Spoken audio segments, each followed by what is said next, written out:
3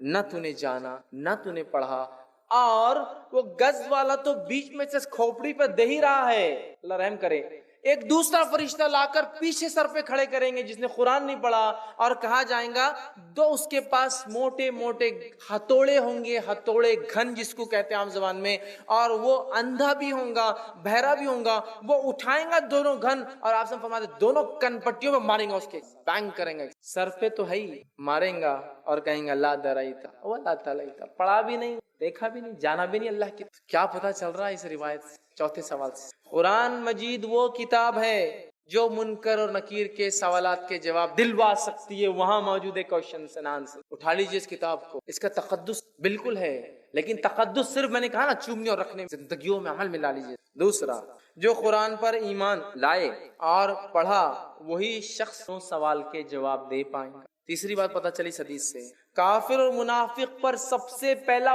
فرد جرم، individual crime جو اسٹیبلش ہوگا، ثابت ہوگا، جس کے سزا ملیں گی، وہ ہے قرآن کا نہ پڑھنا۔ تو آخرت باقی ستاروں سے آگے جہاں اور بھی ہے، یاد رکھیے ابھی تو باقی آخرت، یہ تو صرف شروعات ہے۔ فرد جرم، پہلا انڈیویجول کرائم جو اس پر ثابت ہوگا وہ ہے قرآن۔ اسی طرح چوتھی بات پتہ چلتی ہے اس بات سے، اس حدیث سے، قرآن کو نہ پڑھنا اور نہ سمجھنے کی وجہ سے ہاتھوڑے کہاں مارے جائیں گے؟ کن پٹی پہ لفظ قرآن میں، اللہ حفاظت کرے، کن پٹی۔ علماء لکھتے ہیں کن پٹی پر اس لیے پڑھیں گے، دماغ مرکز ہے نا، انڈرسٹینڈنگ نعمت ہے نا، پاگل انسان کو دیکھو آپ، اس کو یہ نعمت نہیں ملتی ہے، باقی سارا جسم پورا ہے، یہ نعمت غائب ہو جائے تو پاگل کو کہلاتا ہے نا، اس کا تو نے صحیح استعمال نہیں کیا دین کے۔ بہت سے لوگ بولتے ہیں ارے میں تو پڑھا لکھا نہیں، میں تو میکینک ہے، ارے واہ، تو تو کمپلیکیٹڈ گاڑیوں کے انجن بناتا ہے، تجھے اللہ کی کتاب نہیں سمجھ جو سارے انسانیت کے لیے آئی؟ دنیا کے کمپلیکیٹڈ میکینیکل چیزوں کو تم سمجھتے ہو، تم لوگ اینڈرائڈز اور آنے والے ہر نئے آپریٹنگ سسٹم کو 2 دن میں سیکھتے ہو، لیکن تمہیں اللہ کی کتاب کا بولو تو نہیں بھیا، بہت بڑی کتاب ہے اپنے، سبحان اللہ، اگر یہ نہیں سمجھ میں آئیں گی کیا سمجھ میں آئیں گا؟ اور اللہ تعالیٰ نے کیا بھیجا ہدایت کے، تمہیں لا کے بتاؤ لا کے، نہیں قرآن بہت بڑی کتاب ہے ہم نہیں سمجھ سکتے، تو سوال ہی پھر ہم نہیں سمجھ سکتے تو کس کے لیے ہے یہ؟ میں بالکل یہ کہہ رہا ہوں کہ ہمیں چونکہ عربی نہیں آتی اور ہم کوئی دین کا بہت علم رکھتے ہیں تو ظاہر سی بات ہے ہم اپنی تفسیر اور ترجمہ تو نہیں کریں گے، لیکن علماء کے کرے ہوئے تفسیر ترجمے کو تو پڑھو، اس میں بھی تم بولو گے نہیں سمجھتا ہے کیا؟